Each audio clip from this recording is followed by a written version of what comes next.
Dengan mempelajari Sirah Nabawiyah, maka makin menambah kecintaan kepadanya. Semoga yang subscribe juga dimudahkan jalannya menuju surga. Silahkan tekan tombol like supaya postingan ini semakin tersebar. Dan tulis doa serta hajat pemirsa di kolom komentar. Semoga semakin banyak yang mengaminkan, maka semakin cepat terkabul. Nabi Sulaiman alaihi salam adalah manusia terkaya sepanjang sejarah kehidupan manusia di muka bumi. Dalam beberapa kitab suci seperti Al-Quran, Alkitab, dan Injil, Nabi Sulaiman alaihi salam dijelaskan sebagai manusia terkaya yang pernah hidup di muka bumi. Tidak ada satupun manusia yang bisa mengalahkan total kekayaannya hingga hari kiamat tiba. Para arkeolog telah menemukan situs peninggalan sejarah Islam yang mengungkap total kekayaan Nabi Sulaiman alaihi salam. Ernst bin Yosef, seorang profesor dari Tel Aviv University, seorang peneliti, ia menyatakan bahwa 3000 tahun yang lalu Nabi Sulaiman alaihi salam diperkirakan memiliki kekayaan senilai 2,2 triliun US dollar. Apabila dikonversikan dengan nilai mata uang rupiah, maka nilainya setara dengan 32.891.870 triliun rupiah. Nilai itu berkali-kali lipat lebih banyak dari total kekayaan negara Indonesia yang hanya mencapai 11.454 triliun per 30 Desember 2021. Nabi Sulaiman alaihi salam memiliki beberapa mukjizat. Di antaranya adalah dapat berbicara dengan bahasa binatang. Beliau dapat memerintah mereka untuk melakukan sesuatu. Beliau juga dapat mengendalikan besar kecilnya tekanan angin dan dapat mengatur ke arah mana angin akan berhembus. Sehingga dengan itu Nabi Sulaiman dapat memanfaatkan angin sebagai kendaraannya dan juga kendaraan tentaranya. Nabi Sulaiman juga bisa melunakkan besi dan membentuknya menjadi pakaian perang yang anti tusukan senjata tajam. Nabi Sulaiman juga memimpin para jin. Mereka tunduk dan patuh pada perintah Nabi Sulaiman alaihi salam. Tidak hanya setan, iblis laknatullah yang merupakan makhluk pembangkang dapat dibuat tunduk bertekuk lutut pada perintah-perintah Nabi Sulaiman. Nabi Sulaiman bisa melakukan teleportasi, yaitu berpindah dari suatu tempat ke tempat yang lain dalam waktu singkat. Peristiwa itu dibuktikan dengan pemindahan singgasana Ratu Balqis atas perintah Nabi Sulaiman. Nabi Sulaiman dikenal sebagai raja yang adil dan bijaksana. Nabi Sulaiman diberkahi kecerdasan yang luar biasa untuk menyatupadukan segenap kekuatan yang Allah berikan kepadanya. Ia mengelola dan membawa kerajaannya menjadi kekuatan raksasa yang tak terkalahkan di masanya dengan segenap kemampuan yang dimilikinya. Tentara Nabi Sulaiman adalah tentara terkuat di bumi tanpa ada yang menandingi. Pertanyaan mendasar yang muncul kali ini adalah dari mana sumber kekayaan dan kekuatan Nabi Sulaiman alaihi salam? Untuk mendapat jawaban dari pertanyaan itu, simak video ini sampai akhir. Sebelum itu, mari bantu channel ini terus berkembang dengan cara subscribe dan nyalakan tanda loncengnya. Berikan komentar yang positif dan berikan like serta share video ini. Bismillahirrahmanirrahim. Sungguh kami benar-benar telah menganugerahkan ilmu kepada Daud dan Sulaiman. Keduanya berkata, segala puji bagi Allah yang melebihkan kami dari kebanyakan hamba-hambanya yang mukmin. Sulaiman telah mewarisi Daud dan dia berkata, wahai manusia, kami telah diajari untuk memahami bahasa burung dan kami dianugerahi segala sesuatu. Sesungguhnya, semua ini benar-benar karunia yang nyata. Quran Surat An-Naml ayat 15-16. Saudara-saudaraku yang dirahmati Allah, pada ayat di atas disebutkan bahwa Sulaiman telah mewarisi Daud. Nabi Sulaiman mewarisi Nabi Daud dalam sisi kenabian dan kekuasaan, bukan mewarisi harta, karena para nabi tidak mewariskan harta. Sebab sepeninggalan mereka, harta para nabi menjadi sedekah bagi orang-orang yang ada di sekitarnya, yaitu orang-orang fakir dan orang-orang yang membutuhkan. Dan harta para nabi tidak dikhususkan bagi kalangan keluarganya.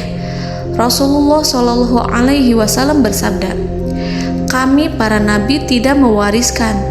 Nabi Sulaiman mewarisi kenabian dari Nabi Daud. Ini adalah hal yang jelas. Allah telah memilihnya sebagai nabi dari Bani Israel. Begitu juga Allah telah memberinya kekuasaan kerajaan sehingga ia menjadi pemimpin Bani Israel. Barangkali sesuatu yang paling penting yang diwarisi oleh Nabi Sulaiman dari Nabi Daud adalah tradisi militer. Kemajuan militer yang dahsyat telah berpindah kepada Nabi Sulaiman. Nabi Daud sebenarnya adalah seorang pengembala kambing yang sangat miskin, tetapi seiring dengan perjalanan waktu, ia menjadi komandan pasukan tiada tanding. Nabi Daud alaihi salam mengetahui bahwa kekuatan hakiki yang mengatur alam semesta adalah kekuatan Allah.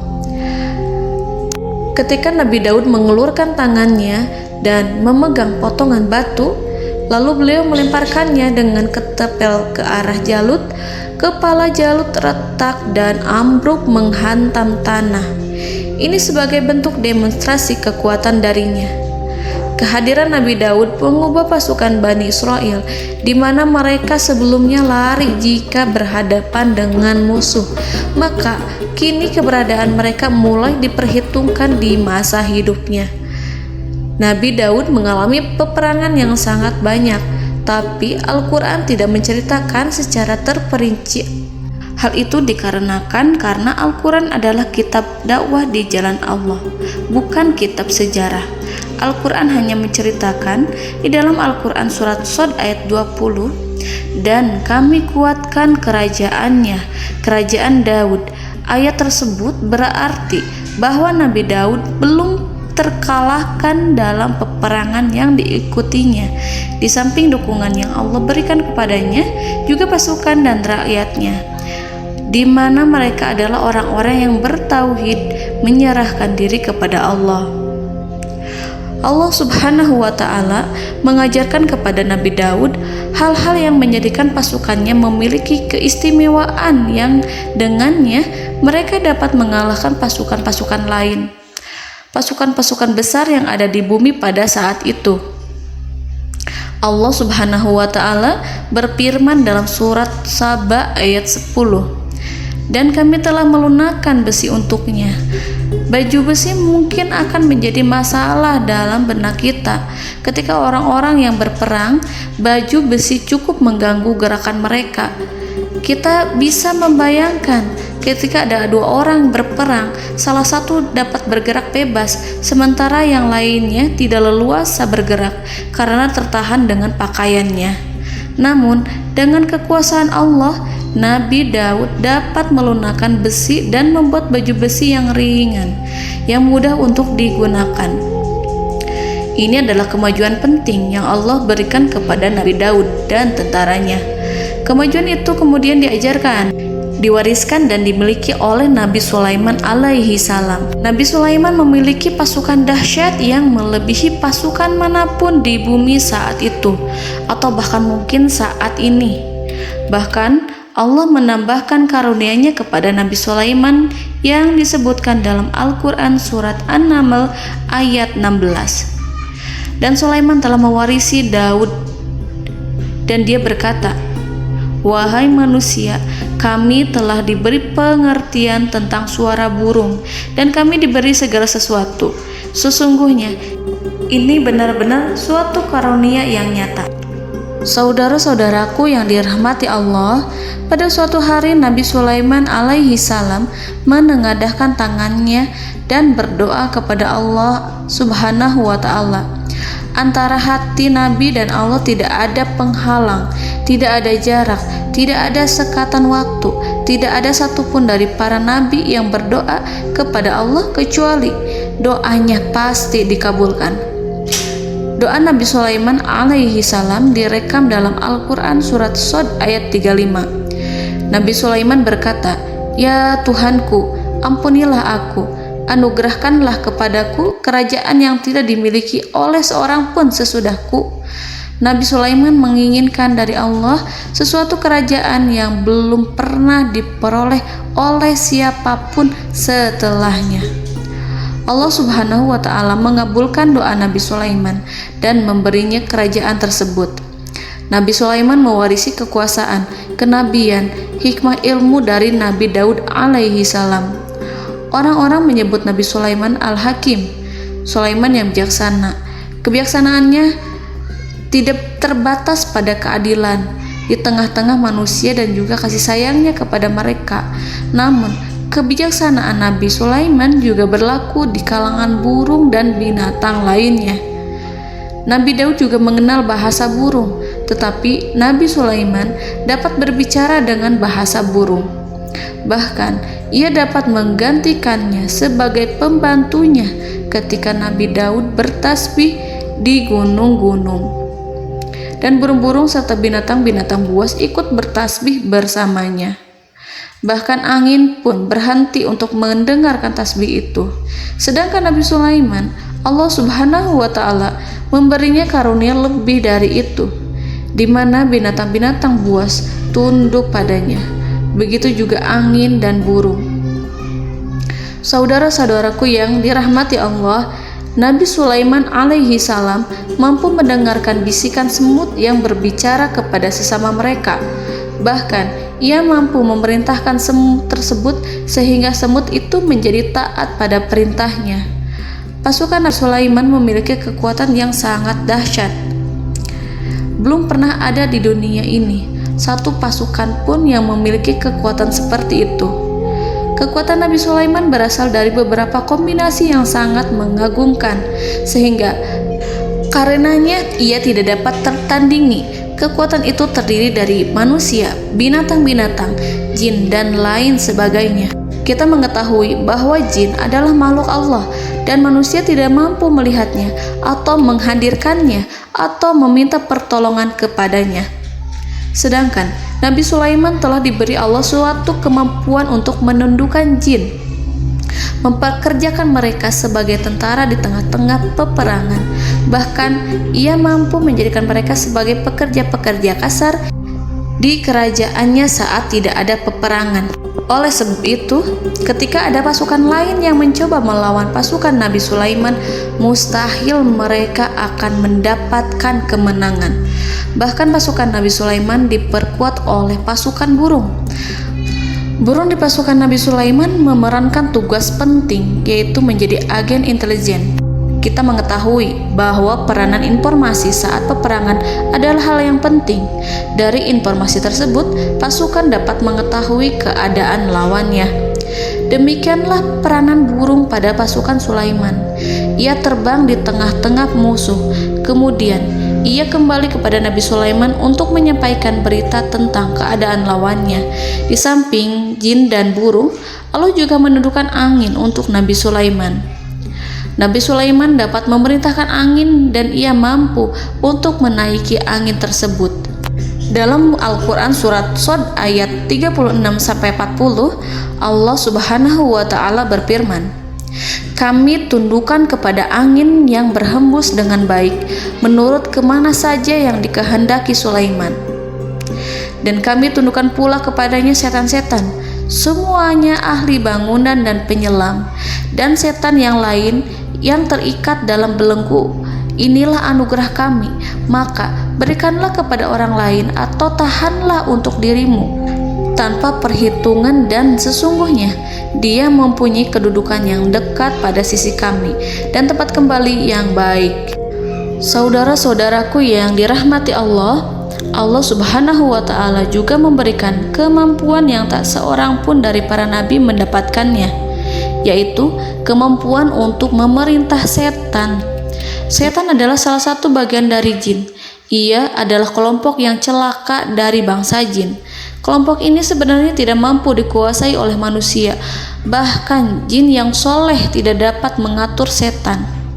Adapun Nabi Sulaiman, Allah telah memberinya kekuasaan untuk menundukkan setan dan mempekerjakannya, bahkan mengikatnya dengan rantai serta menghukumnya jika ia menentang pada perintahnya. Setan membangun untuk Sulaiman istana-istana, patung-patung dan alat-alat perang. Bahkan setan-setan itu menyelam ke dasar lautan untuk mengeluarkan permata dan yakut untuk Sulaiman. Jika di antara setan yang menentang perintahnya, maka Nabi Sulaiman alaihi salam mengikatnya dengan rantai. Ini semua menunjukkan kekayaan Nabi Sulaiman dan kekuasaannya, di mana ia mampu mengatur banyak makhluk di bumi ini. Tentu saja, kemampuan itu semua adalah atas izin dari Allah Subhanahu wa Ta'ala sebagai mukjizat darinya. Allah Subhanahu wa Ta'ala berfirman dalam Al-Quran surat Saba ayat 12, dan sebagian dari jin adalah yang bekerja di hadapannya di bawah kekuasaannya dengan izin Tuhannya, dan siapa yang menyimpang di antara mereka dari perintah kami, maka kami rasakan kepadanya azab neraka yang apinya menyala-nyala. Para jin itu membuat untuk Sulaiman apa yang dikehendakinya, dari gedung-gedung yang tinggi, patung-patung, dan piring-piring yang besarnya seperti kolam, atau periuk yang tetap berada di atas tungku. Saudara-saudaraku yang dirahmati Allah, Nabi Sulaiman yang bijaksana adalah penguasa yang tak tertandingi di muka bumi. Meskipun memperoleh nikmat-nikmat khusus yang agung itu yang Allah berikan kepada Sulaiman, beliau tetap menunjukkan dirinya sebagai manusia yang paling banyak berzikir kepada Allah dan manusia yang paling banyak bersyukur di zamannya. Saudara-saudaraku yang dirahmati Allah, sebagaimana Allah Subhanahu wa Ta'ala memberikan nikmat kepada ayahnya Nabi Daud alaihi salam, di mana ia mampu melunakkan besi dan Allah mengajarinya bagaimana cara mencairkan besi, maka Nabi Sulaiman alaihi salam dapat memanfaatkan tembaga yang cair untuk peperangan. Dan juga di saat perdamaian, pada saat peperangan, beliau mencampur tembaga dengan besi dan menjadikannya perunggu. Mereka menggunakan senjata-senjata perunggu dalam peperangan seperti pedang, baju besi, dan juga pisau. Senjata-senjata ini adalah senjata yang paling kuat pada saat itu. Sedangkan di saat damai, tembaga digunakan untuk membuat bangunan, perhiasan, dan sebagainya. Meskipun Nabi Sulaiman mendapatkan nikmat yang besar dan karunia yang khusus, Allah Subhanahu wa Ta'ala mengujinya dengan suatu ujian yang dahsyat. Ujian yang akan selalu datang kepada seorang hamba yang soleh. Ketika hamba itu mendapatkan kedudukan besar, maka ujiannya pun menjadi besar. Allah Subhanahu wa Ta'ala menguji Nabi Sulaiman dengan penyakit. Diceritakan oleh Fahru Roji, Nabi Sulaiman diuji dengan suatu penyakit yang keras, di mana kedokteran saat itu tidak dapat dan tidak mampu mengatasinya. Sakitnya Nabi Sulaiman sangat keras sehingga para dokter dari kalangan manusia ataupun jin tidak mampu menghilangkan penyakit itu. Lalu burung-burung menghadirkan rumput-rumput yang dianggapnya sebagai obat, tetapi Nabi Sulaiman tak kunjung sembuh. Semakin hari penyakit Nabi Sulaiman semakin menjadi-jadi, sehingga ketika Nabi Sulaiman duduk di atas kursi, ia duduk bagaikan tubuh tanpa roh. Seakan-akan ia mati karena saking kerasnya penyakit yang dideritanya. Sakit yang diderita oleh Nabi Sulaiman alaihi salam berlangsung sangat lama.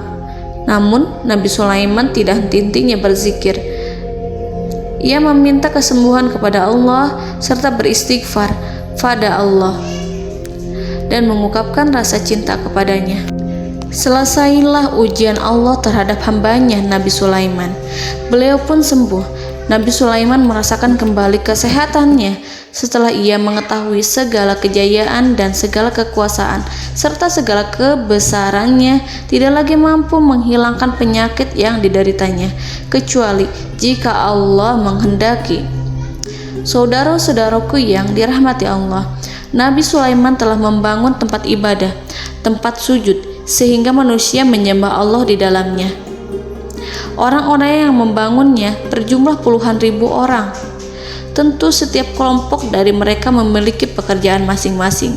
Di antara mereka ada yang mencairkan tembaga, di antara mereka ada yang tukang pahat, ada yang tukang ukir, ada yang membelah batu, ada yang memotong kayu, ada yang mendatangkan rumput-rumput dari Libanon, ada yang mendatangkan emas dan menjadikannya lempengan-lempengan yang mengkilat untuk menutupi kayu, serta untuk melapisi dinding-dinding. Bahkan golongan jin pun membantu membangun tempat tersebut, tentu dengan perintah dan bimbingan Nabi Sulaiman. Mereka membuat patung-patung yang besar, membuat bejana yang besar untuk tempat makan para tentara dan pekerja, yaitu bejana seperti gunung. Karena saking berat dan besarnya, mereka juga membuat tempat-tempat minum yang besarnya seperti kolam. Nabi Sulaiman mengawasi para pekerjanya dan juga mengurusi masyarakatnya, di mana beliau mengenali problem mereka dan berusaha memecahkannya. Beliau juga mengawasi pasukan dari kalangan binatang dan burung. Beliau mengetahui apabila ada satu di antara mereka yang tidak datang, kemana ia pergi serta mengapa ia pergi. Nabi Sulaiman menguasai pengetahuan itu semua. Nabi Sulaiman bukan hanya mengetahui problem tentara-tentaranya dari kalangan manusia ataupun tentaranya dari kalangan burung, namun ia juga menunjukkan kasih sayang terhadap semut, di mana beliau mendengar bisikannya dan tidak suka untuk menginjaknya. Nabi Sulaiman selalu menundukkan kepalanya ke bumi sebagai bentuk rasa rendah diri dan syukur kepada Allah. Pada suatu hari, Nabi Sulaiman alaihi salam berjalan di depan tentaranya dan tiba-tiba ia mendengar suara semut yang berkata kepada temannya dari kalangan semut. Hal itu terekam dalam Al-Quran surat An-Nahl ayat 18-19. Wahai semut-semut, masuklah ke dalam sarang-sarangmu agar kamu tidak terinjak oleh Sulaiman, sedangkan mereka tidak menyadarinya. Nabi Sulaiman alaihi salam tersenyum mendengar itu dan ia berdoa, "Ya Allah, ya Tuhanku, berilah aku ilham untuk tetap mensyukuri nikmat-Mu yang telah Engkau anugerahkan kepadaku dan kepada kedua orang ibu bapakku, dan untuk mengerjakan amal soleh yang Kau ridhoi, dan masukkanlah aku ke dalam rahmat-Mu, ke dalam golongan hamba-hamba-Mu yang soleh." Saudara-saudaraku yang dirahmati Allah, meskipun Nabi Sulaiman mendapatkan kekuasaan dan memiliki tentara yang besar, namun beliau menunjukkan kasih sayang terhadap bangsa semut. Beliau mendengarkan bisikannya dan melihat semut yang ada di depannya. Oleh karena itu, tak mungkin baginya untuk menginjak golongan semut itu. Nabi Sulaiman bersyukur kepada Allah telah memberinya nikmat, yaitu nikmat rahmat dan kasih sayang. Di samping itu, Nabi Sulaiman alaihi salam adalah orang paling kaya di dunia. Istananya terbuat dari kayu gaharu yang memiliki wangi harum. Istananya terbuat dari emas yang terkadang dari kristal. Beliau juga memiliki kursi besar yang terbuat dari emas dan permata. Istana Nabi Sulaiman merupakan istana yang paling besar di dunia. Nabi Sulaiman menggunakan pakaian dari emas dan permata. Meskipun demikian, Nabi Sulaiman tetap menunjukkan sebagai hamba yang berserah diri dan rendah diri di hadapan Allah Subhanahu wa Ta'ala, dan sederhana di depan manusia. Nabi Sulaiman yang merendahkan diri di hadapan Allah, ia selalu sujud kepada Allah sebagaimana ayahnya yang selalu bertasbih pada Allah. Nabi Sulaiman selalu melantunkan lagu-lagu cinta ilahi dan hanya memuji Allah Subhanahu wa Ta'ala. Pada suatu hari, Nabi Sulaiman alaihi salam mengeluarkan perintah kepada pasukannya untuk bersiap-siap. Kemudian Nabi Sulaiman keluar dan memeriksa pasukannya satu demi satu. Kelompok yang pertama adalah kelompok manusia. Nabi Sulaiman memperhatikan kesiapan mereka. Lalu Nabi Sulaiman mengeluarkan perintah-perintah kepada mereka. Kemudian Nabi Sulaiman memeriksa kelompok jin dan menyampaikan perintahnya kepada mereka. Beliau memenjarakan jin yang tampak bermalas-malasan saat bekerja. Lalu beliau memeriksa binatang dan berkata kepada mereka, apakah mereka sudah makan dengan baik? Apakah mereka tidur dengan nyenyak? Apakah ada yang mengadu pada mereka, misalkan karena penyediaan suatu ataukah karena makanan yang tidak layak? Apakah ada di sana yang sakit dan lain sebagainya? Semuanya diperiksa oleh Nabi Sulaiman. Ketika Nabi Sulaiman merasa puas dengan semuanya, Nabi Sulaiman memasuki tenda tempat berkumpulnya para burung. Nabi Sulaiman alaihissalam kemudian memasuki tenda tersebut, mengamati keadaan di sekitarnya, sehingga beliau mengetahui bahwa ada satu burung yang tidak hadir, yaitu burung hudhud. Nabi Sulaiman berkata yang diabadikan dalam Quran surat An-Naml ayat 20. Mengapa aku tidak melihat burung hudhud? Burung-burung yang lain tampak terdiam sebagai penghormatan, dan mereka mendengarkan apa yang akan dikatakan pemimpin mereka. Nabi Sulaiman mengarahkan pandangannya pada semua burung dan tidak menemukan burung hudhud di antara mereka. Tak seekor burung pun yang mengetahui keberadaannya. Burung hudhud absen pada apel wajib kali ini. Nabi Sulaiman mulai menampakkan kemarahannya. Tiba-tiba, seekor burung kecil memberanikan diri untuk berkata kepada Nabi Sulaiman, "Wahai Nabi yang mulia, seharusnya hudhud ada bersamaku kemarin untuk melaksanakan tugas penyelidikan. Ia adalah pemimpin misi, namun burung hudhud belum datang. Oleh karena itu aku tidak pergi bersamanya." Burung itu tampak gemetar. Nabi Sulaiman mengetahui bahwa hudhud tidak hadir dan tak seorang pun mengetahui kemana ia pergi. Burung hudhud pergi tanpa izin terlebih dahulu. Dalam keadaan marah, Nabi Sulaiman berkata, "Sungguh aku benar-benar akan mengazabnya dengan azab yang sangat keras, atau benar-benar menyembelihnya, kecuali jika ia benar-benar datang kepadaku dengan alasan yang jelas."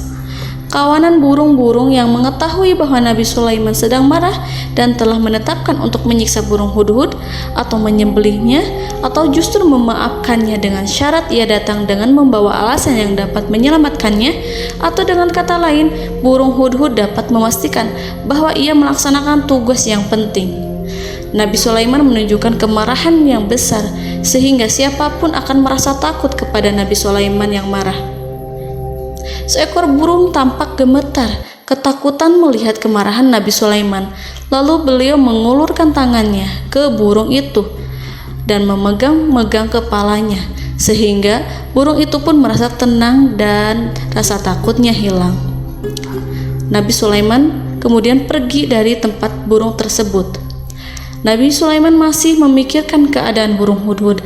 Seharusnya burung hudhud menjadi bagian penting dari badan intelijen. Apakah ia pergi untuk menyingkap suatu, atau apakah ia pergi hanya untuk bermain-main?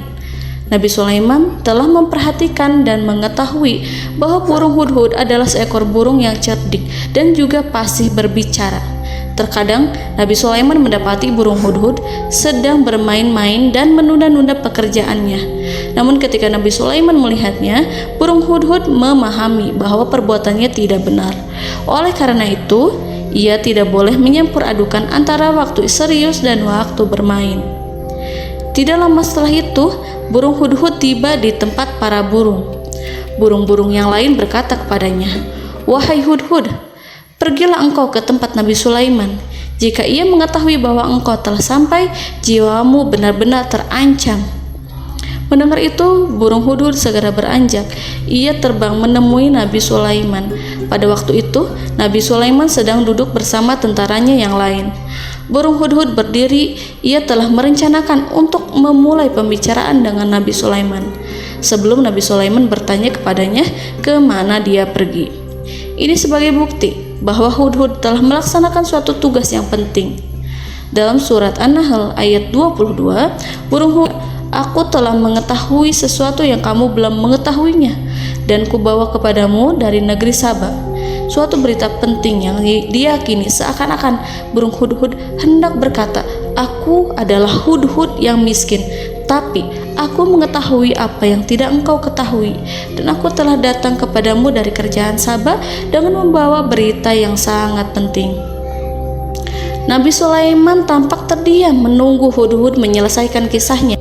Dalam surat An-Naml ayat 23-24, burung Hudhud berkata, "Sesungguhnya aku menjumpai seorang wanita yang memerintah mereka. Dia dianugerahi segala sesuatu serta mempunyai singgasana yang besar. Aku mendapati dia dan kaumnya menyembah matahari selain Allah. Dan setan-setan telah menjadikan mereka memandang indah perbuatan-perbuatan mereka, lalu menghalangi mereka dari jalan Allah, sehingga mereka tidak mendapat petunjuk." Burung Hudhud diam. Nabi Sulaiman merasa bahwa Hudhud menunjukkan kepasihan lisannya. Nabi Sulaiman berkata dalam Quran surat An-Nahl ayat 27 sambil menunjukkan senyum manisnya. Nabi Sulaiman berkata, "Akan kami lihat apakah kamu benar wahai Hudhud, ataukah kamu termasuk orang-orang yang berdusta." Seakan-akan burung Hudhud ingin mengatakan, "Aku tidak berbohong, wahai Nabi yang mulia." Namun diamnya Sulaiman membuat takut sehingga burung Hudhud terdiam. Nabi Sulaiman terdiam karena berpikir, lalu ia memutuskan sesuatu setelah itu.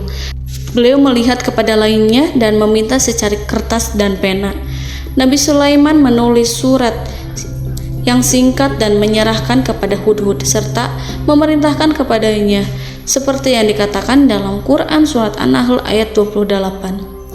"Pergilah dengan membawa suratku ini, lalu jatuhkanlah kepada mereka, kemudian berpalinglah dari mereka, lalu perhatikanlah apa yang mereka bicarakan." Al-Quranul Karim hanya menceritakan dalam Al-Quran surat An-Naml bagaimana perginya Hudhud dan bagaimana ia menyerahkan surat itu. Lalu Al-Quran langsung menyebut keadaan kerajaan Balqis yang saat itu sedang membaca surat di depan para pembesar kerajaan dan para menterinya. Dalam Quran surat An-Naml ayat 29-31, berkatalah Balqis, "Wahai pembesar-pembesar, sesungguhnya telah dijatuhkan kepadaku sebuah surat yang mulia. Sesungguhnya surat ini dari Sulaiman, dan sesungguhnya isinya dengan menyebut nama Allah yang Maha Pengasih lagi Maha Penyayang, bahwa janganlah kalian berlaku sombong terhadapku dan datanglah kepadaku sebagai orang-orang yang berserah diri." Saudara-saudaraku yang dirahmati Allah, dalam surat tersebut Nabi Sulaiman menyebutkan supaya mereka menyerahkan diri dan tunduk kepada perintah Nabi Sulaiman. Nabi Sulaiman memerintahkan agar mereka meninggalkan penyembahan terhadap matahari. Nabi Sulaiman tidak mempersoalkan akidah mereka dan tidak memuaskan mereka dengan apapun. Nabi Sulaiman hanya memerintahkan bahwa ia berada di atas kebenaran. Bukankah ia didukung kekuatan yang berlandaskan keyakinan yang dimilikinya? Nabi Sulaiman hanya memerintahkan mereka agar tunduk dan patuh kepadanya. Ratu Sabak menyampaikan surat tersebut di tengah-tengah kaumnya. Dalam Quran surat An-Naml ayat 32 dijelaskan, "Dan berkatalah Balqis, wahai para pembesar, berilah aku pertimbangan dalam urusanku ini. Aku tidak pernah memutuskan sesuatu persoalan sebelum kamu berada dalam majelisku." Saudara-saudaraku yang dirahmati Allah, para pembesar istana Balqis menentang surat tersebut. Isi surat itu membangkitkan kesombongan kaum Saba, di mana mereka merasa lebih kuat. Mereka mengetahui bahwa di sana ada seorang yang mencoba menentang mereka dan mengisyaratkan peperangan kepada mereka.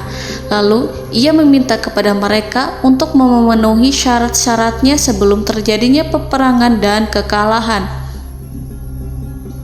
Dalam surat An-Nahl ayat 33, mereka menjawab, "Kita adalah orang yang memiliki kekuatan dan juga memiliki keberanian yang sangat besar dalam peperangan, dan keputusan berada di tanganmu, wahai ratuku. Maka pertimbangkanlah apa yang akan kamu perintahkan." Saudara-saudaraku yang dirahmati Allah, para pembesar kaum Saba seakan ingin berkata, "Kita siap untuk melaksanakan perang." Tampaknya ratu itu memiliki kebijakan yang lebih baik dari pembesar kaumnya. Surat Sulaiman itu membuatnya berpikir lebih jernih dan lebih berhati-hati. Ia berusaha sebisa mungkin menghindari peperangan. ratu itu berpikir dalam tempo yang lama. Nama Sulaiman tidak diketahuinya dan ia pun belum pernah mendengarnya. Oleh karena itu, Ratu kaum Saba tidak mampu mengetahui dan mendeteksi seberapa besar kekuatan Nabi Sulaiman. Boleh jadi Nabi Sulaiman memiliki kekuatan yang dahsyat, sehingga ia mampu memerangi kekuasaannya dan mengalahkannya. Kemudian Ratu memperhatikan apa yang ada di sekelilingnya. Ia melihat kemajuan masyarakatnya dan juga kekayaannya. Barangkali ia mengira bahwa Nabi Sulaiman iri terhadap kemajuan dan kekayaannya itu, sehingga Nabi Sulaiman ingin menyerangnya. Setelah mempertimbangkan isi surat Nabi Sulaiman dengan cermat, Ratu Saba memilih untuk tidak bersikap ceroboh dan bodoh. Ratu lebih suka untuk menggunakan bahasa kelembutan. Ia mengirim kepada Nabi Sulaiman suatu hadiah yang besar. Ratu mengira bahwa Nabi Sulaiman seorang yang ambisius, yang boleh jadi ia telah mendengar tentang kekayaan kerajaan Saba. Para utusan pergi dengan membawa hadiah dari Ratu Saba. Ratu berharap agar mereka dapat memasuki kerajaan Nabi Sulaiman dan akan mengetahui kondisi kerajaannya. Saat mereka pulang, Ratu ingin mendengar secara langsung dari mereka tentang bagaimana keadaan kaum Nabi Sulaiman dan pasukannya. Setelah mendapatkan informasi yang cukup, maka Ratu Balqis dapat membuat sesuatu keputusan yang tepat. Ratu menyembunyikan apa yang terlintas dalam pikirannya, lalu ia berbicara kepada pembesar istananya bahwa ia dapat menyingkap niat jahat Raja Sulaiman melalui cara mengirimkan hadiah kepadanya. Ratu lebih memilih cara tersebut dan menunggu reaksi dari Nabi Sulaiman. Ratu berhasil memuaskan para pembesar istana, dan untuk sementara ia menghilangkan ide untuk berperang.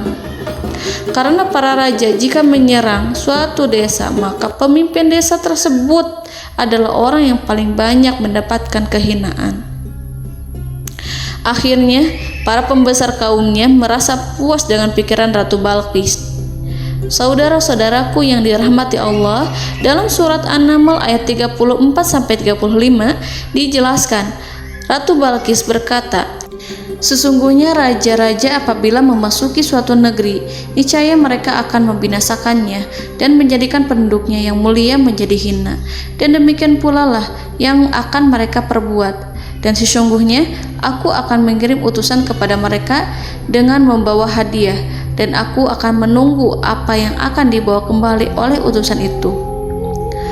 Kemudian sampailah hadiah dari Ratu Balqis kepada Nabi Sulaiman. Para intelijen Nabi Sulaiman memberitahunya bahwa utusan Balqis datang dengan membawa hadiah. Nabi Sulaiman langsung mengetahui bahwa Ratu Balqis itu sengaja mengirim orang-orangnya untuk mengetahui atau untuk mendapatkan informasi tentang kekuatannya. Lalu setelah itu ia akan mengambil keputusan atau mengambil sikap kepada kerajaan Sulaiman. Nabi Sulaiman segera memanggil semua pasukannya untuk berkumpul. Utusan Balqis segera memasuki istana Nabi yang dipenuhi dengan pasukan yang besar bersenjata. Melihat itu, utusan Ratu Balqis tercengang dan terkejut ketika mereka melihat kekayaan yang mereka bawa tidak ada apa-apanya dibandingkan dengan kerajaan Nabi Sulaiman. Hadiah mereka tampak tidak berarti. Emas yang mereka bawa tampak tidak memiliki makna saat mereka memasuki istana Nabi Sulaiman yang terbuat dari kayu-kayu pohon gaharu yang mengeluarkan bau yang harum serta dihiasi dengan emas permata. Para utusan Ratu Balqis berdiri bersama Nabi Sulaiman dan menyaksikan bagaimana Nabi Sulaiman mengendalikan pasukannya. Kemudian mereka mulai berpikir tentang kekuatan dan kualitas pasukan Nabi Sulaiman. Betapa kagetnya mereka ketika melihat di tengah-tengah pasukan itu terdapat singa, burung, dan tentara dari kalangan manusia yang mampu terbang. Mereka pun sadar bahwa mereka di hadapan pasukan yang tiada tandingannya. Selesailah demonstrasi pasukan Nabi Sulaiman. Kemudian para utusan ratu dipersilahkan maju ke tempat hidangan makanan.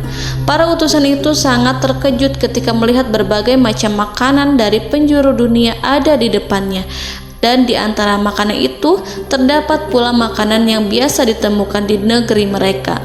Tetapi mereka melihat bahwa makanan itu memiliki rasa yang lebih istimewa. Selain itu, piring-piring yang ada di depan mereka dan dijadikan tempat makan tersebut terbuat dari emas, dan mereka dilayani oleh laki-laki yang berhias dengan emas. Di meja makan itu terdapat burung, ikan laut, dan berbagai macam daging yang mereka tidak mampu lagi membedakan daging apa itu. Nabi Sulaiman tidak makan bersama mereka, tapi beliau makan dengan menggunakan piring yang terbuat dari kayu. Beliau memakan roti yang kering yang dicampur dengan minyak. Inilah makanan yang dipilih Nabi Sulaiman. Makan bersama mereka dalam keadaan diam, mereka merasa kehadiran Nabi Sulaiman menciptakan suatu wibawa yang luar biasa. Selesai perjamuan itu, lalu dengan sangat malu mereka menyerahkan hadiah dari Ratu Balqis kepada Nabi Sulaiman. Hadiah itu berupa emas yang bagi mereka hadiah itu sangat bernilai tinggi. Tapi di sini hadiah itu tampak kecil di hadapan kekayaan-kekayaan Nabi Sulaiman yang sangat mengagumkan. Nabi Sulaiman memperhatikan hadiah dari Ratu Balqis itu dan berkata dalam Quran surat An-Naml ayat 36. Maka tatkala utusan itu sampai pada Sulaiman, Sulaiman berkata, "Apakah patut kamu menolong aku dengan harta? Maka apa yang diberikan Allah kepadaku lebih baik daripada apa yang diberikannya kepadamu. Tetapi kamu merasa bangga dengan hadiahmu." Saudara-saudaraku, Raja Sulaiman menyingkap dengan kata-katanya yang singkat itu penolakannya terhadap hadiah mereka. Ia memberitahu utusan itu bahwa ia tidak menerima hadiah tersebut.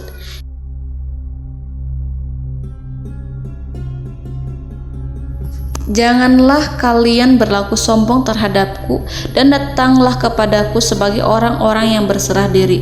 Lalu Nabi Sulaiman berkata kepada mereka dengan pelan. Hal itu diabadikan dalam Quran surat An-Naml ayat 37. "Kembalilah kepada mereka, sungguh kami akan mendatangi mereka dengan bala tentara yang mereka tidak kuasa melawannya, dan pasti kami akan mengusir mereka dari negeri itu, yaitu negeri Saba, dengan terhina, dan mereka akan menjadi tawanan-tawanan yang hina." Saudara-saudaraku yang dirahmati Allah, Nabi Sulaiman kemudian meninggalkan para utusan ratu setelah terlebih dahulu mengancam mereka. Para utusan itu berharap agar Nabi Sulaiman mau menunggu kunjungan Ratu Balqis yang akan membawa misi perdamaian. Akhirnya sampailah para utusan Ratu Balqis ke negeri Saba. Mereka segera menuju istana sang ratu. Mereka memberitahu bahwa negeri mereka sedang ada di ujung tanduk. Mereka menceritakan kepada ratu tentang kekuatan Nabi Sulaiman dan tidak mungkin bagi mereka mampu melawannya. Mereka meyakinkan Ratu Balqis bahwa ia harus mengunjunginya dan melihat sendiri bagaimana kebesaran kerajaan Nabi Sulaiman. Kemudian ratu menyiapkan dirinya untuk pergi menuju kerajaan Nabi Sulaiman. Nabi Sulaiman duduk di kursi kerajaan di tengah-tengah para pembesarnya dan para menterinya serta para komandan pasukannya. Beliau berpikir tentang sosok Ratu Balqis. Nabi Sulaiman mengetahui bahwa Ratu Balqis menuju tempatnya.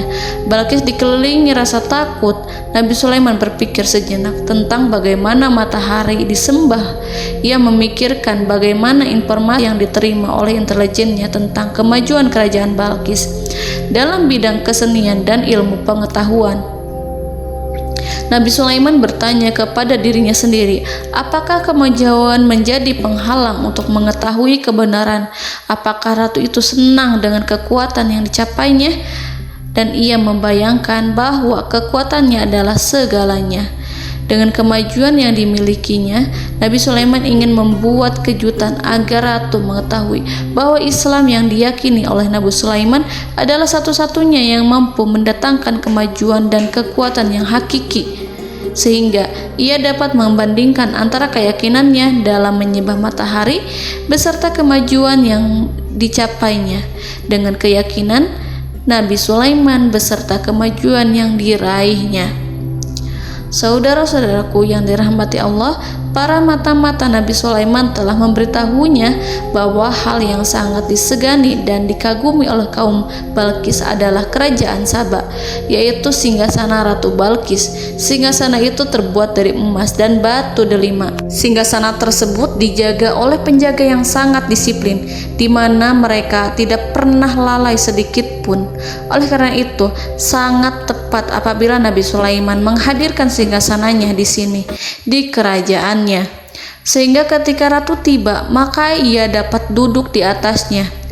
Nabi Sulaiman ingin membuat kejutan kepadanya dan menunjukkan bahwa kemampuannya tersebut yang berlandaskan pada keislaman. Nabi Sulaiman melakukan yang demikian itu dengan harapan agar si ratu tunduk kepadanya. Ide itu terlintas dalam diri Nabi Sulaiman. Lalu ia mengangkat kepalanya dan menoleh kepada anak buahnya. Hal itu diabadikan dalam Quran Surat An-Naml ayat 38. Wahai para pembesar, siapakah di antara kamu sekalian yang sanggup membawa singgasananya kepadaku sebelum mereka datang kepadaku sebagai orang-orang yang berserah diri? Saudara-saudaraku, perhatikanlah ungkapan pikiran Nabi Sulaiman tersebut. Semua pemikirannya berkisar tentang keislaman para penyembah matahari, tentang bagaimana beliau dapat memberikan petunjuk kepada mereka di jalan Allah. Yang pertama menjawab pertanyaan Nabi Sulaiman adalah jin Ifrit.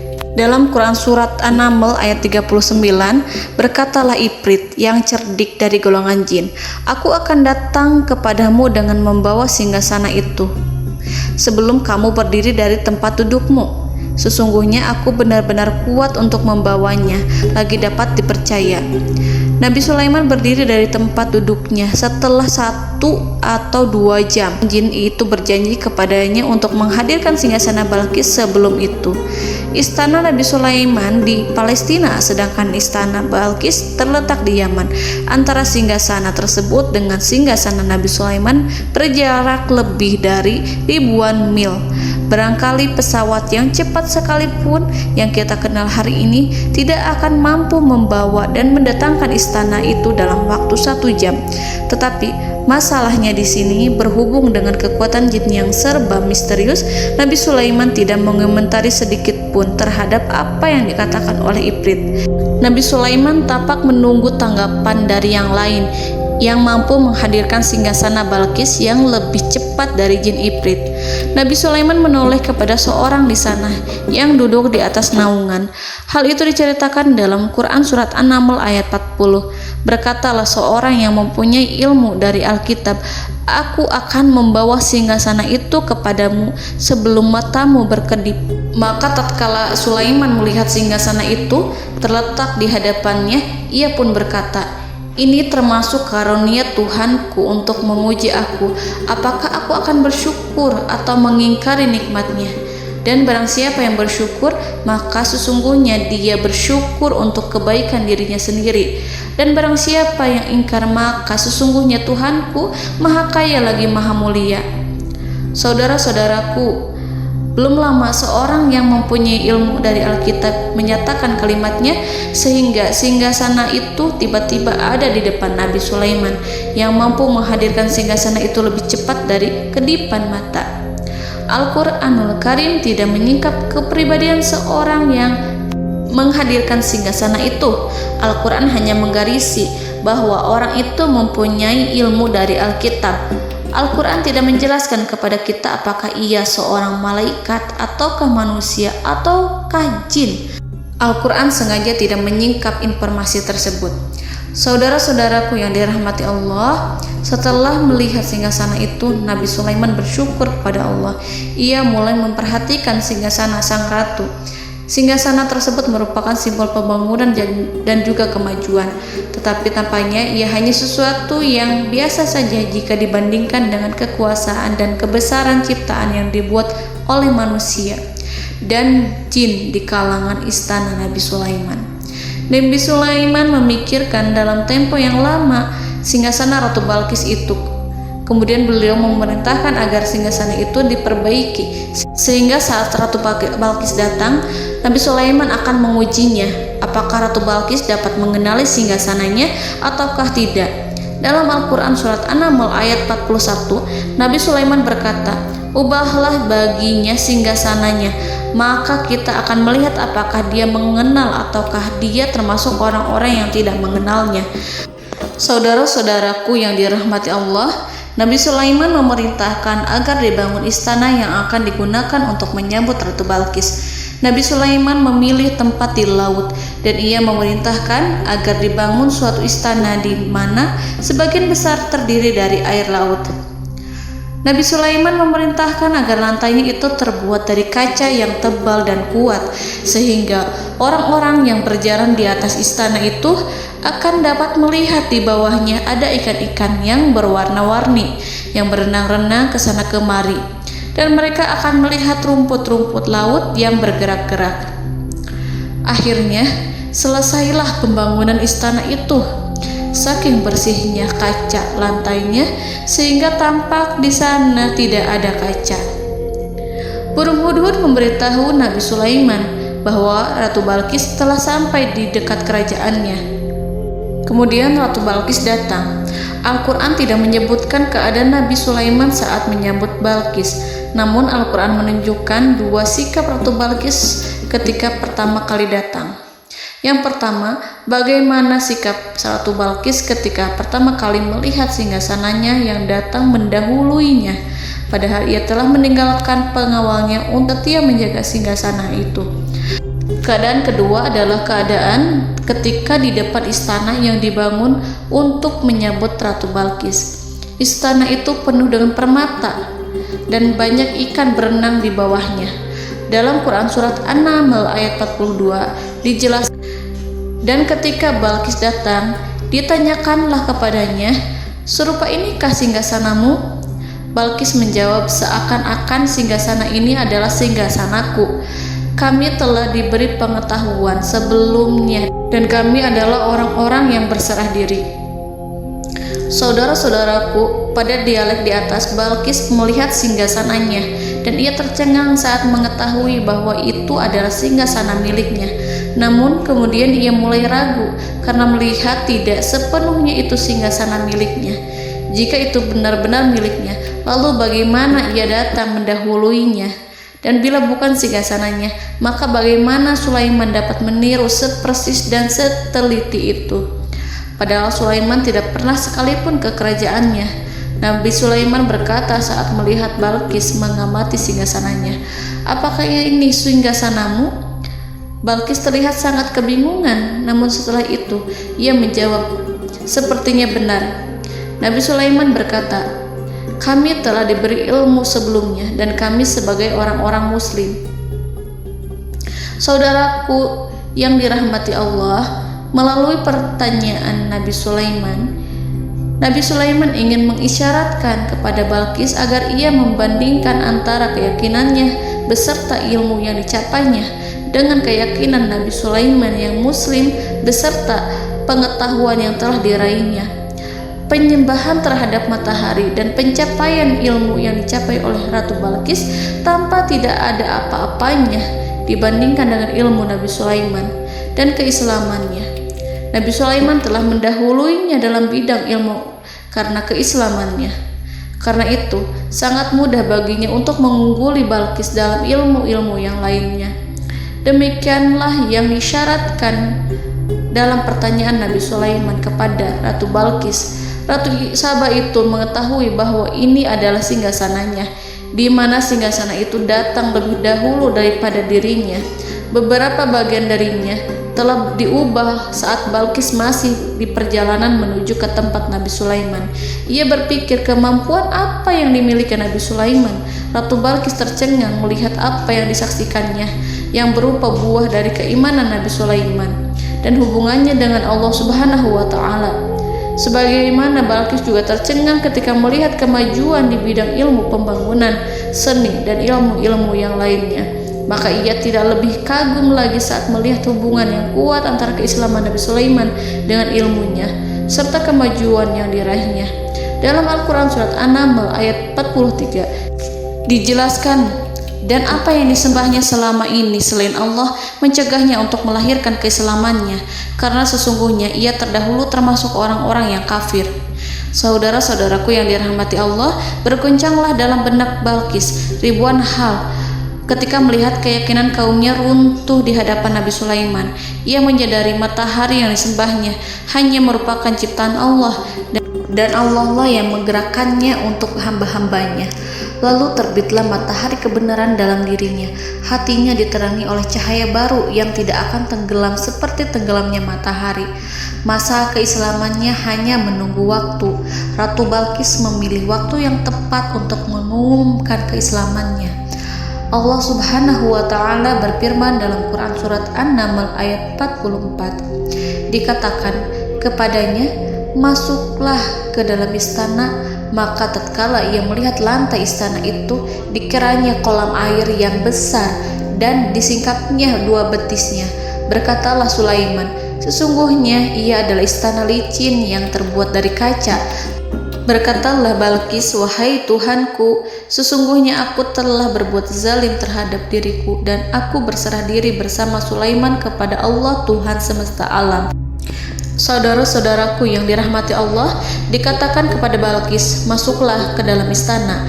Ketika ia masuk, maka ia tidak menyaksikan adanya kaca, tetapi ia melihat air, sehingga ia mengira akan bersinggungan dengan air. Lalu ia menyingkapkan sedikit bajunya agar bajunya itu tidak basah. Nabi Sulaiman mengingatkannya tanpa melihatnya agar ia tidak khawatir terhadap pakaiannya, karena pakaiannya tidak akan basah sebab di sana tidak ada air. Itu sekedar kaca yang halus, yang saking halusnya sehingga ia tidak tampak. Pada kesempatan itulah Balqis mengumumkan keislamannya yang mengakui kelalimannya, dan ia menyatakan menyerahkan diri kepada Nabi Sulaiman dan kepada Allah Tuhan semesta alam. Lalu kaumnya pun mengikutinya dan mereka memeluk Islam. Balqis menyadari ia berhadapan dengan penguasa yang terbesar di bumi dan Nabi Allah yang mulia. Untuk pertama kalinya, wajah Sulaiman tampak dihiasi dengan senyuman yang menunjukkan kepuasannya sejak Balqis mengunjunginya. Demikianlah Nabi Sulaiman mewujudkan kejayaannya yang hakiki dan menyebarkan cahaya Islam di muka bumi. Saudara-saudaraku, Al-Quran tidak menyebutkan kisah Balqis setelah keislamannya. Para ahli tafsir mengatakan bahwa ia menikah dengan Nabi Sulaiman. Selain itu, ada yang mengatakan bahwa ia menikah dengan salah satu orang dekat Nabi Sulaiman. Ada juga yang mengatakan bahwa sebagian Raja Habasyah adalah keturunan dari buah perkawinan ini. Wallahu a'lam bishawab. Saudara-saudaraku yang dirahmati Allah, Nabi Sulaiman hidup di tengah-tengah kejayaan dan kemuliaan di bumi. Kemudian Allah menetapkan kematian untuknya, sebagaimana kehidupan Sulaiman berada di puncak kemuliaan dan kejayaan yang penuh dengan keajaiban yang luar biasa. Maka kematiannya pun merupakan tanda-tanda kebesaran Allah yang penuh dengan keajaiban. Demikianlah bahwa kematiannya sesuai dengan kehidupannya, sesuai dengan kejayaannya. Allah berfirman tentang kematian Sulaiman di dalam Al-Quran Surat Saba ayat 14. Maka tatkala kami telah menetapkan kematian Nabi Sulaiman, tidak ada yang menunjukkan kepada mereka kematiannya itu kecuali rayap yang memakan tongkatnya. Maka tatkala ia telah tersungkur, tahulah jin bahwa kalau sekiranya mereka mengetahui yang gaib, tentulah mereka tidak akan tetap dalam siksa yang menghinakan.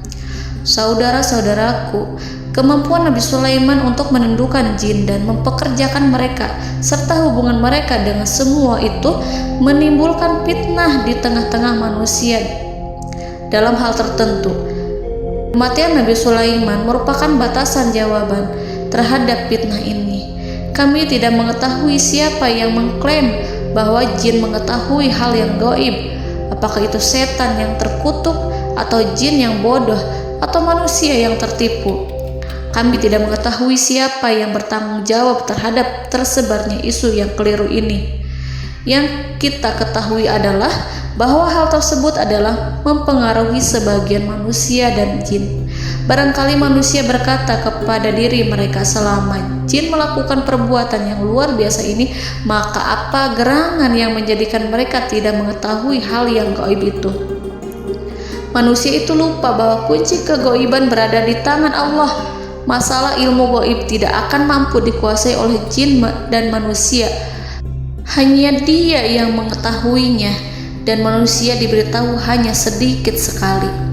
Saudara-saudaraku yang dirahmati Allah, seakan-akan Allah telah merencanakan bahwa kematian Sulaiman bertujuan untuk menghancurkan pemikiran itu, yaitu pemikiran bahwa jin mengetahui hal-hal yang gaib.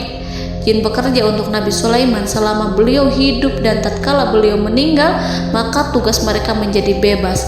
Nabi Sulaiman meninggal tanpa diketahui oleh jin, sehingga mereka tetap bekerja untuk mereka, tetap mengabdi kepada Sulaiman. Seandainya mereka mengetahui hal yang gaib, niscaya mereka tidak akan meneruskan pekerjaan mereka. Saudara-saudaraku, pada suatu hari Nabi Sulaiman memasuki mihrabnya untuk itikaf ibadah dan beribadah kepada Allah. Tak seorang pun yang berani mengganggu khalwatnya. Mihrab Sulaiman terletak di puncak gunung dan dindingnya terbuat dari permata. Pada suatu hari, Nabi Sulaiman duduk bersandar pada tongkatnya dan ia tampak tenggelam dalam tafakur. Beliau berzikir pada Allah hingga rasa kantuk menguasainya. Lalu setelah itu malaikat maut menemuinya. Nabi Sulaiman pun meninggal. Beliau bersandar kepada tongkatnya. Jin melihatnya dan mengira bahwa beliau sedang sholat, sehingga mereka pun terus melanjutkan pekerjaannya. Berlalulah hari demi hari yang panjang. Datanglah rayap, yaitu semut kecil yang memakan kayu. Hewan itu mulai memakan tongkat Nabi Sulaiman. Rayap itu tampak lapar. Sebagian dari tongkat Nabi Sulaiman dimakan beberapa hari oleh rayap itu. Ketika yang dimakannya semakin bertambah, maka tongkat itu pun menjadi rusak dan kemudian jatuh dari tangan Nabi Sulaiman alaihi salam. Tubuh mulia itu kehilangan keseimbangan dan kemudian jatuh terhempas di bumi. Tatkala tubuh suci itu tersungkur, maka manusia segera menuju ke arahnya. Mereka menyadari dan mengetahui bahwa Nabi Sulaiman telah meninggal dalam waktu yang lama. Jin menyadari bahwa mereka tidak mengetahui hal yang gaib, dan manusia pun mengetahui hakikat ini. Seandainya jin mengetahui hal yang gaib, niscaya ia tidak akan meneruskan siksa yang hina. Mereka tidak akan bekerja kepada Sulaiman. Demikianlah Nabi Sulaiman alaihi salam meninggal dalam keadaan duduk dan sholat di mihrabnya. Lalu berita itu tersebar bagaikan api di bumi. Manusia, burung, dan binatang buas mengantarkan jenazah Nabi Sulaiman. Sekawanan burung tampak sedih dan menangis. Semua makhluk bersedih. Akhirnya tak seorang pun mengetahui bahasa burung di bumi. Meninggallah seorang yang memahami pembicaraan burung, binatang-binatang, jin, dan lain sebagainya. Burung-burung itu berkata, betapa beratnya kehidupan di tengah orang-orang yang tidak mengetahui pembicaraan kita. Allahu a'lam.